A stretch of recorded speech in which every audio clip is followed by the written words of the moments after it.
তারা কি বলেন? চুপ, ব্যাপার প্লিজ। তবে আপনার অ্যাক্টিভিটিটা বন্ধ করেন। আমি যার পক্ষে লড়তে গেছি তিনি সাবেক প্রাইম মিনিস্টার হিসেবে কিন্তু আমি লড়তে যাই না, কারণ বহু প্রধানমন্ত্রী বহু রাষ্ট্রপতি আসবে, কিন্তু বঙ্গবন্ধু একজন এবং বঙ্গবন্ধুর কন্যা দুইজন। অতএব এদের বেলা আমার একটা দুর্বলতা আছে। মোজাম্মেল হক বাবু কেউকে খুন করছে, শ্যামল দত্ত কেউকে খুন করছে, শাহরিয়ার কবির কেউকে খুন করছে, এটাকে বিলিভ করবে? বিচার অঙ্গন থেকে যদি আপনি দুর্নীতি সমূলে বিনষ্ট না করতে পারেন এবং এইখানে যদি ন্যায় বিচার এস্টাবলিশ না করতে পারেন, তাহলে তো আর দুর্নীতির বিরুদ্ধে কথা বলে লাভ নাই। ব্যাংক চোরের পানিশমেন্ট নাই, যারা ব্যাংক খালি করে ফেলেছে তাদের কোনো পানিশমেন্ট হবে না। টেক ইট অ্যাজ গ্যারান্টি, কোনো পানিশমেন্ট হবে না। এই আমলেই আমি বলে গেলাম। এমপি এবং এমপির পুত্র তারা মানববন্ধন করে বলছে যে কোনো আইনজীবী এখানে উপস্থিত হবে না তার পক্ষে। তা আমি তো সেখানে সরাসরি করছি। তো এই ধরনের বহু ঘটনা আছে এবং অসংখ্য মামলা করছি। তার মানে আপনি মানবাধিকার দৃষ্টিকোণ থেকে অ্যাবসলিউটলি। আর কেন পরবর্তীতে রিফিউজ করলাম, যে একটা তার সাজা দিয়ে দিল মৃত্যুদণ্ড এবং এমন আইনে দিল যে আইনের অ্যাপিল তার অ্যাবসেন্সে করা যাবে না। তো পরেরগুলো যদি আমি জিতিও, তার তো কোনো লাভ নাই। তার মানে আইনি লড়াইয়ে আপনি ধরে নিয়েছেন যেখানে জয়ী হওয়া যাবে না, সেটা না। প্রথমটায় যেহেতু আমাকে দেওয়া হয় না এক, এবং সেখানে অনেকগুলো অ্যাডভার্স কমেন্ট্রি করেছে যে উনি তো ট্রেন মিস করছেন। আমি ওইটা কোর্টে বলছি যে লর্ডশিপ, ট্রেন কি প্রপার টাইমে ছাড়ছে? ফার্স্ট। সেকেন্ড হলো, ট্রেন মিস করলেও কিন্তু ট্রেন থামাবার পদ্ধতি আছে। ট্রেনে কিন্তু থামানো যায় প্রয়োজন পড়ে। তো কোর্ট প্রয়োজনীয়তা বোধ না করলে পরে আমার কোনো করার নেই। অনেকের অভিযোগ যে আপনি সমালোচনার মুখে এই মামলার লড়া থেকে না মানে বিরত থাকছেন। না, আমাকে প্রতিটা সময় সমালোচনা, তীব্র সমালোচনার মুখে থাকতে হয়েছে। কখনো নাস্তিক শুনতে হয়েছে, কখনো মুরতাদ। 92-তে আমাকে সহ জাহানারা ইমামকে বলা হয়েছে মুরতাদ। তার পরবর্তীতে বলা হইল কি, এই 4 তারিখেও আপনি দেখবেন আওয়ামী লীগের কিছু কিছু পোস্টে আছে যে উনি শিবিরের হয়ে কাজ করতেছেন। এখনও লেখে তারা যে উনি বেসিক্যালি কি লাল বাদর নাকি, লাল বাদর, হ্যাঁ, সেই দলের। এবং আমি এতে বিন্দুমাত্র তোয়াক্কা করি না। এই কারণে আমার একটা টার্গেট আছে। টার্গেট হলো for the human right, human sake. এই দেশটা তৈরি করছে আমরা। আমার বয়স কত? 71-এ। সে অল্প বয়সে আমি তো, আমার পিতা ইংল্যান্ডে যাওয়ার জন্য, ব্যারিস্টারি পড়ার জন্য উনি আমার পাসপোর্ট ভিসা সব দিয়ে আছে করাচিতে গিয়া। আমি ওইটা ফেলাই দিয়ে আমি আসছি বাংলাদেশে যুদ্ধ করতে। অনেকের দৃষ্টিতে পাগল, কিন্তু আমি, হ্যাঁ, দেশের দিক থেকে, দেশপ্রেমের দিক থেকে আমি এক পাগল বটে। যে দেশের জন্য আপনারা যুদ্ধ করলাম এবং যুদ্ধে জয়ী হলেন, সেই দেশ কি পেলেন? সেই আমার যে স্বপ্নটা ছিল, সাম্যবাদী স্বপ্ন, সেটার ধারে কাছেও নাই। কিন্তু আরেক দিক থেকে হয়েছে। সেটা হলো, ধরেন পাকিস্তানিদের হাত থেকে মুক্ত তো হয়েছি, এবং পাকিস্তানিদের থেকে আমাদের ইকোনমি কিন্তু স্টিল বেটার। আপনি দেখেন আমাদের দেশে তো কোনো আয়রন বা লৌহের খনি নাই, কিন্তু সারা ইউরোপে এই বাইসাইকেল সাপ্লাইতে আমরা সেকেন্ড। হোল ওয়ার্ল্ডের ভেতর মধ্যে আমরা 4 কি 5-এ আছি বাইসাইকেল। আমি এটার খোঁজ নিতে গেছিলাম যে কীভাবে এটা কোথায় হয়। খোঁজ নিলাম যে এক একটা পার্টস হয় অমুক জায়গায়, কিছু জিঞ্জিরে, কিছু হিসেবে, ফাইনালি এটা বংশালে কিছু আছে, এখানে এটা তৈরি হয়। আওয়ামী লীগ সরকারের সময় অনেক ভুয়া মামলা হয়েছে, অনেক গায়েবী মামলা হয়েছে। যারা অপরাধ করেনি তাদের অপরাধী হিসেবে চিহ্নিত করার চেষ্টা করেছে, জেলে ঢুকানো হয়েছে। 24শে জুলাইয়ের বিপ্লবের পর সেটা কি বন্ধ হয়েছে? এখন কি গায়েবী মামলা হচ্ছে না? এখন কি ভুয়া মামলা হচ্ছে না?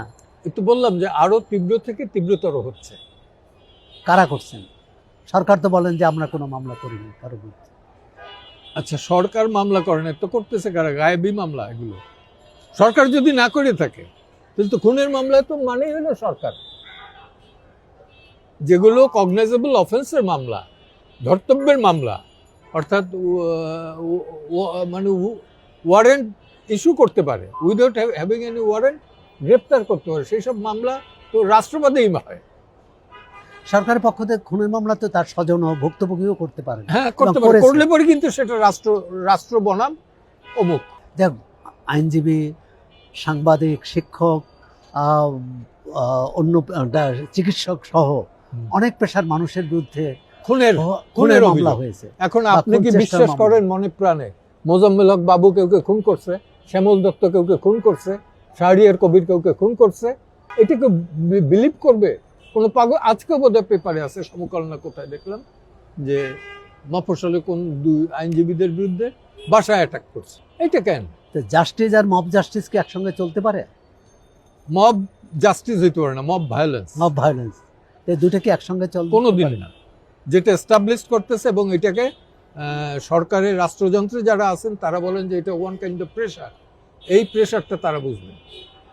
আপনার কিন্তু আমি বলি, স্মরণ করাই দেই, আমি এইখানে এই বিল্ডিং এর নিচে দাঁড়াই কিন্তু মানববন্ধনে বলছিলাম আওয়ামী লীগ আমলে। সেই দিন খুব বেশি দূরে না, যেদিন তোমরা আসবা ওকালতনামা নিয়ে আমার কাছে, তো তার আগে এখন থেকে ওকালতনামা দিয়ে যাও। এটা বেশি দিন আগের ঘটনা না। তারা তখন যারা ভুক্তভোগী ছিল তারা এখন ওকালতনামা দিচ্ছে আমার, তারা এখন ওকালতনামা দিচ্ছে, এরাও দিবে আমার কাছে। তাহলে ন্যায় বিচারের বিষয়টা অনেক দূর। ন্যায় বিচার যদি করতে হয়, দুর্নীতি দমন যদি করতে হয়, আমি ক্লিয়ারলি বলি it should be from the supreme court premises.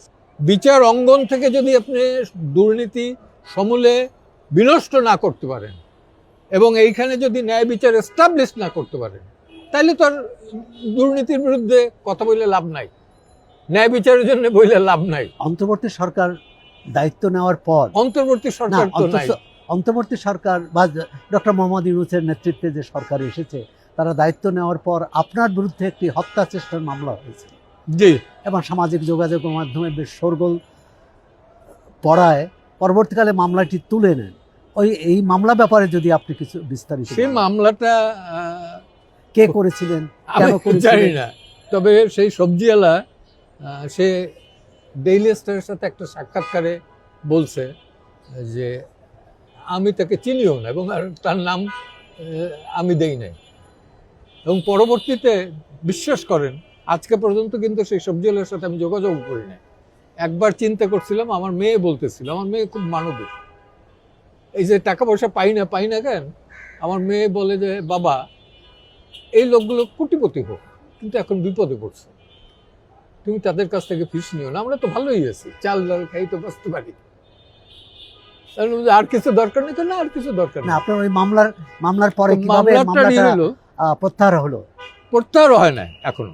আচ্ছা, মামলাটা আছে এখন? হ্যাঁ আছে, কোর্টে গিয়া তারা এফিডেভিট দিয়ে বলছে যে এটুকু আমি জানি। তো সেইটার জন্য পুলিশ রিপোর্ট চাই পাঠাইছে, এখন পর্যন্ত পুলিশ রিপোর্ট দেওয়া হয় না যতটুকু আমি জানি, আমিও যাই নাই। এরকম তো অসত্য মামলা হাজার হাজার আছে। তো সেক্ষেত্রে আপনি হয়তো এক ধরনের, যেহেতু সামাজিক যোগাযোগ মাধ্যমে আপনার একটা সামাজিক অবস্থান আছে, সে কারণে এটা থেকে এক ধরনের খালাস পেলেন। এটা সত্যিকার অর্থে আমি আমার আইনজীবী কমিউনিটির কাছে অত্যন্ত কৃতজ্ঞ। এখানে জামাত, বিএনপি, আওয়ামী লীগ এবং বামপন্থী সবাই একসাথে হইয়া, নেতারা ঐক্যবদ্ধভাবে, এবং ইভেন সরকার, তারাও অপোজ করে না। ৭১ মঞ্চের একটা অনুষ্ঠান আয়োজন করেছিলেন। পরবর্তীকালে যারা সেই সমাবেশে উপস্থিত ছিলেন, বক্তব্য রেখেছেন, অতিথি হিসাবে গিয়েছিলেন, তাদেরকে জেলখানায় যেতে হয়েছে। This is our justice system. এইটা থেকেই বোঝা যায় যে জাস্টিস সিস্টেমটা কি। বক্তৃতা দিছে কার্জন, ঢাকা ইউনিভার্সিটির হাফিজুর রহমান কার্জন বক্তৃতা দিছে। প্রেজেন্ট করতেছিলেন আমারই যিনি সহযোদ্ধা doctor Abdullah Mahmud, once upon time Bir Protik, once upon a time he was principal of a Mymensingh Medical College, say present করতেছিল। আর মঞ্জুরুল আলম পান্না, সে উপস্থাপনা করতেছে। অনুষ্ঠান সঞ্চালনা করতেছে, কার্জনের বক্তৃতা শেষ হইতে পারে না, টোটাল মিটিংটা কিন্তু 20 মিনিট যেতে পারে না, তার মধ্যে এরা ঢুকছে। কতখানি ওয়েল প্রিপার্ড এটা আপনি খেয়াল করেন। কিন্তু আপনি তো ওই সমাবেশে উপস্থিত হতে পারেন না, পারি না। এটা একটা ব্যাকগ্রাউন্ড আমি বলি। তার আগে থেকে 3 মাস ধরে কিন্তু আমরা হসপিটালে, including my wife and me and my eldest daughter. তো হসপিটাল থেকে বাইর হইয়া আমার গাড়ি ছিল না, আমি একটা উবার গাড়ি, আরেকটা গাড়ি, উবারও ঠিক না, আরেকজনের গাড়ি নিয়ে আমি আসতে বসুন্ধরার সামনে, বসুন্ধরা মার্কেটের সামনে একটা জ্যামে পড়লাম। এখানে ডিলেট হইলো, খুব বেশি ডিলে হয়েছে তাও না। কারণ শুক্রবার। হ্যাঁ, তো ওই শুক্রবারই জ্যামটা হয়। শুক্র শনিবার ওই রাস্তা দিয়ে কোনো আহাম্মকের আসা উচিত না। যাই হোক, তারপরে আইসে যখন আমি পুইসা গাড়ির সামনে, দরজার সামনে যাইতে পারি না, দেখি যে আমার গাড়ির উপরে পেছনে বাড়ি দিছে কারো গ্লাসের উপরে। তো গ্লাসটা ফাইটে গেছে, বড় আমার মেজাজটা খারাপ হয়ে গেছে। আমি মনে করছি এটা ড্রাগ এডিক্টেড বোধ হয়, বাড়ি দিছে। দাঁড়া তো কে বলে আমি গাড়ির ভেতর বসে চিৎকার দিয়ে দরজা খুলে বাইরে হবো, এই সময় আমার ড্রাইভার গাড়িটা টান দিয়ে একটু সামনে গেছে, গিয়ে বলল, স্যার আপনি এর ভিতর বাইরে হবেন কেন? কেন? বলছে এরা তো কেউ না, এরা সব গ্যাঞ্জাম করতে আসছেন। কোথায়? তা আপনার মিটিং এই দেখেন। মিনওয়েল বোধ হয় কয়েক সেকেন্ড যায় না, ভেতর থেকে একটা লয়ার ফোন, লয়ার আছে স্টিল, সে আছে এখানে, সে ফোন করে বললো, স্যার আপনি চলে যান বাসায়। কেন? এখানে সমন্বয় একটা, সে তার ল্যাঙ্গুয়েজ ছিল, সব সমন্বয় একটা গন্ডগোল করতেছে। বললাম বাসায় না, কাছাকাছি আমার থাকতে হবে, তাইলে আমি সুপ্রিম কোর্টে আমার যাই, চেম্বারে যাই, তোমরা ভিতরে নিতে পাঠাও। এই ওরা কিন্তু ভিতরের কি হইতেছে না হইতেছে যেটা পাচ্ছেন আপনার, সেটা কিন্তু ডিউটি ওরা পাঠাইছে আমার কাছে, আমি পাঠাইছি সবাই। পরে আপনাদের পরে তো যারা আয়োজন করলেন বা যারা ওখানে বক্তৃতা দিলেন, অতিথি ছিলেন, তাদের বিরুদ্ধে মামলা হলো। সেই মামলায় কি আপনারও নাম ছিল? না, আমারও ছিল না, যিনি প্রেজেন্ট করতেছিলেন তারও নাম ছিল না। না, তাই এই যে আপনাদের আসামি না করে এদের আসামি করা হলো, এটা সরকারের একটা কৌশল হইতে পারে। হ্যাঁ, কৌশল হইতে পারে। যেমন আপনি যদি বিচার কি কৌশলে হয় না আইনের ভিত্তিতে হবে বিচার? বিচার তো বিচার ইজ ডিফারেন্ট, আর আইন প্রয়োগকারী সংস্থার কৌশল এটা ডিফারেন্ট। পরবর্তীকালে আপনি আইন প্রয়োগকারী যারা মামলা করেছেন তাদের জিজ্ঞেস করেছেন যে যারা আক্রান্ত হলো তাদের বিরুদ্ধে মামলা হলো, উত্তর দেয় না। আর যারা আক্রমণ করলো আমি অ্যাডভাইজারদেরও জিজ্ঞেস করছি। আচ্ছা, তারা কি বলেন? চুপ, ব্যাপার প্লিজ, তবে আপনার অ্যাক্টিভিটিটা বন্ধ করেন। আমি তো তোমাদেরকে জিজ্ঞেস করি, অ্যাক্টিভিটি শুরু করবে। কিন্তু যারা আক্রমণ করেছে অথবা সরকারের পক্ষ থেকে এদের সন্ত্রাস বিরোধী আইনে মামলা দিয়েছে, এইটাই কত বড় জঘন্য। আপনি কি বিশ্বাস করেন যে হাফিজুর রহমান কার্জন, মঞ্জুর আলম পান্না এরা সন্ত্রাস করতে পারে? একই মামলা। লতিফ সিদ্দিকীর বয়স হলো 87, তার বয়স লিখে দিচ্ছে 72, যখন 80 বছর বয়স হলো কাদের সিদ্দিকীর। আপনি বলেছিলেন যে আপনি শেখ হাসিনাকে বঙ্গবন্ধু কন্যা হিসেবে তাকে ডিফেন্ড করার বা তার আইনি লড়াইয়ের আগ্রহ প্রকাশ করেছিলেন। এটি কি আওয়ামী লীগ বা ওই পরিবার থেকে বঙ্গবন্ধু পরিবারের পক্ষ থেকে আপনাকে অনুরোধ জানানো হয়েছিল? না। কেউ অনুরোধ জানিয়েছে? না। অথবা সরকার আপনাকে নিয়োগ করেছে? না, কোনটাই না। সরকার আপনাকে প্রস্তাব দিয়েছে যে আপনি আইনি লড়াই করুন? সরকার দিবে কেন? সরকার তো আবার দেখতেই পারে না। আপনার কিন্তু সরকার রাজি হলেন কি করে? দেখতে পারেন। সরকার রাজি হয় না, কোর্ট রাজি হয়েছে। কোর্ট রাজি হয়েছে সেই সার্কামস্টেন্সে। আচ্ছা, যদি একটু ব্যাখ্যা করেন। ব্যাখ্যা করি, সেদিন কোর্টের বোধহয় অ্যাবাভ 70% লয়ার ছিল আমার পক্ষে, এবং তাদেরও একটা দুর্বলতা ছিল। প্রথম মামলাটা দেয় নাই আমাকে, দুর্বলতা বলবো না, তো মানসিকই ছিল যে দেই নাই, সমালোচনা ছিল। হ্যাঁ, এইটা দিয়ে দিয়ে দিয়ে দেখি। কিন্তু আপনি তো জানেন যে এই ধরনের ক্ষেত্রে অভিযুক্ত যখন অনুপস্থিত থাকে বা পলাতক থাকে, তখন রাষ্ট্রপক্ষ যে আইনজীবী নিয়োগ করে, রাষ্ট্রপক্ষ চায় কি ন্যায় বিচার হোক, না রাষ্ট্রপক্ষ তার মনোমত আইনজীবীকে নিয়োগ করে? আদালত তো বুঝতে পারে, চাক আর না চাক, ধরলাম তার কোনো আইনজীবী নাই, তারপর কি আদালত বুঝবে না? আদালত কি ন্যায় বিচার এস্টাবলিশ করবে না? আদালতের দায়িত্ব হচ্ছে তো ন্যায় বিচার প্রতিষ্ঠা করা।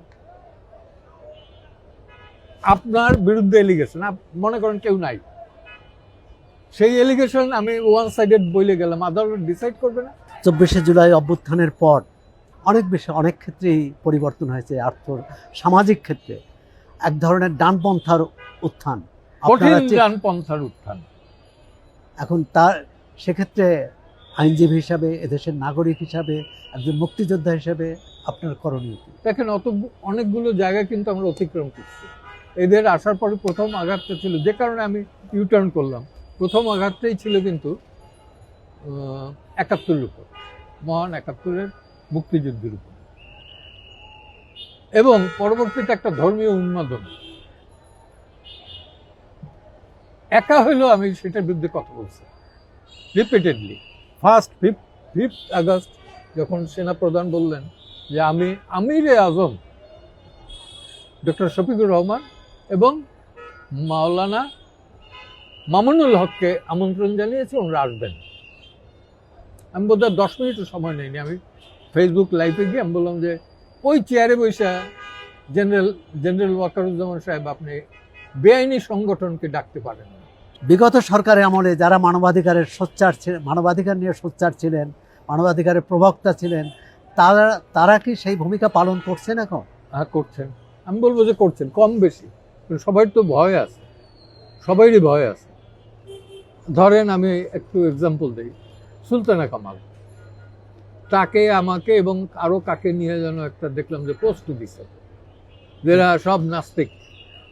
এর মধ্যে যারা আবার সরকারে আছেন, ইফতেখারুজ্জামান টিএবির, এবং ওই দাহাঙ্গারের বদুল আলম মজুমদার, তারা, এবং ওই সবচেয়ে অদ্ভুত হলো শারমিন মুর্শেদ, তার পিতা একজন আওয়ামী লীগের ফলোয়ার, বামপন্থী আওয়ামী লীগের ফলোয়ার, মানে বামপন্থী থেকে আওয়ামী লীগ, আর তার মা ছিলেন বঙ্গবন্ধুর ক্যাবিনেটের প্রতিমন্ত্রী। এবং তার বাড়িতেই কিন্তু আইন সালিশ কেন্দ্রের, এই নুরজান মুর্শেদের বাড়ির গ্যারেজে কিন্তু আইন সালিশ কেন্দ্র। আচ্ছা, আইন সালিশ কেন্দ্রের সভাপতি আপনি? চেয়ারপারসন হিসাবে আইন সালিশ কেন্দ্র আমি এখানে আনবই না, কারণ আমি 23 সাল থেকে ফান্ড এনজিও ব্যুরো, ওই হোম মিনিস্ট্রি, ল মিনিস্ট্রিরা আটকাই দেয়, যেখানে আমার প্রায় 1500-র উপরে স্টাফ ছিল, 1700, সেইখানে এখন আমি 52 জন দিয়ে চালাই। তো গতকালই সরকারের সিদ্ধান্ত হলো যে 50 লাখ টাকা পর্যন্ত বিদেশি অনুদান আনার ক্ষেত্রে কোনো সরকারি অনুমতি নেওয়ার দরকার হবে না। অনেক কিছুই তো হয়েছে, অনেক কিছু সিদ্ধান্ত কতটুকু বাস্তবায়িত হয় সেটা দেখেন। প্রতিনিয়ত বলে না যে গণমাধ্যম এবং প্রিন্ট মিডিয়া, ইলেকট্রনিক্স মিডিয়ার উপরে কোনো রকমের এটা স্বাধীন, আগের চেয়েও বেশি। আপনার কি মনে হয়? আমি তো বলি যে স্বাধীনতা যদি এই হয়,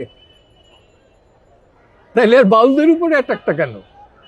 বাউল তো কোনো মিডিয়ায় আসে না, সে গান গায়, গানের উপরে এটা কেন? আপনি দেখেন এই সিজনটা তো হলো যাত্রার সিজন, কোথাও যাত্রা হয় কিনা? ভয় কেউ যাত্রা করে না।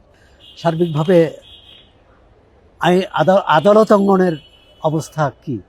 ন্যায় বিচার পাওয়া বা অন্যায়ের প্রতিকারের পক্ষে?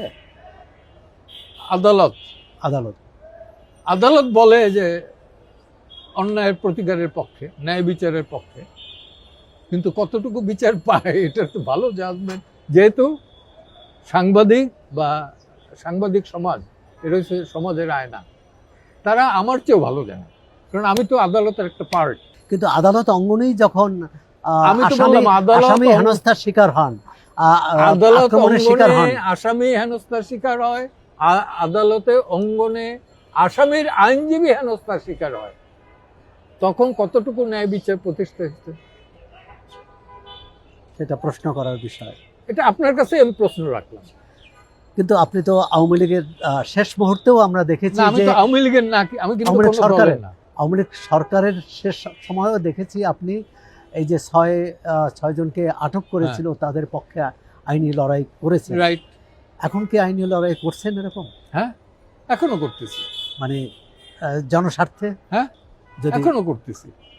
যদি এরকম দু একটি উদাহরণ দেন সাম্প্রতিক। দু একটু উদাহরণের ভেতরে একটা দিতেছি, এটা আমার সাথে সারা আছে। কোনো কোর্ট তো পাবলিক ইন্টারেস্ট লিটিগেশন মামলা নিতে পারে না, নিতে চায় না। সেটা হচ্ছে কোনো একটা জায়গায় কোনো একটা হিন্দু মাইনর ছেলে তার এগেনস্টে সাইবার সিকিউরিটি অ্যাক্ট বলছে না যে এটা কেউ আটক করা হবে না, এটার উদাহরণ দেয়। সেইটায় তাকে আটকানো হয়েছে, সে মাইনর, মানে অপ্রাপ্তবয়স্ক। হ্যাঁ অপ্রাপ্তবয়স্ক, এবং সে করেও নাই। কারণ কি, ওই যে ফরেন্সিক রিপোর্ট আছে যে তার মোবাইল না, যে নাম থেকে হয়েছে সেটা অন্য XYZ এর মোবাইল না, তাহলে তো অটোমেটিক্যালি সারা পায়। এ যদি অ্যাডাল্ট হয় তাহলে সারা পায়, তা না, সে আছে যে সারারে পাঠাইলাম। সারা আবার মেসেজ দিয়ে বলছে, পান্না ভাই নিশ্চয়ই আপনি শুনছেন যে এইটা জাস্ট অ্যাডমিট করাইতে আমার জান বেরিয়ে গেছে। হাইকোর্টের মতো যায় না, তার মানুষ প্রতিকার পাবে কোথায়? মানুষ প্রতিকার পাবে কোথায়? একটা বলতে পারেন আপনি আল্লাহর কাছে, আর একটা বলতে পারেন আপনি যদি নিজের হাতে আইন তুলে নিয়ে, আমি বলবো না, আইনের শাসন প্রতিষ্ঠিত হয়।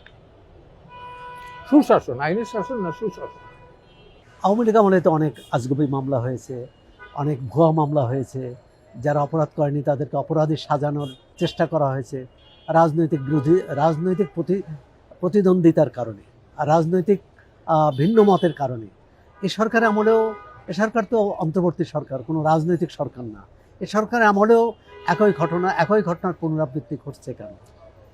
আমি একটু দ্বিমত পোষণ করি। রাজনীতির বাইরে কিন্তু কিছু নাই, হয় প্রগতিশীল অথবা প্রতিক্রিয়াশীল, দুইটার মাঝামাঝি কোনো পথ নেই। আপনি দেখেন এই সরকার সময় তারা আসলো যে 15 বছর ধরে আইনের শাসন ছিল না।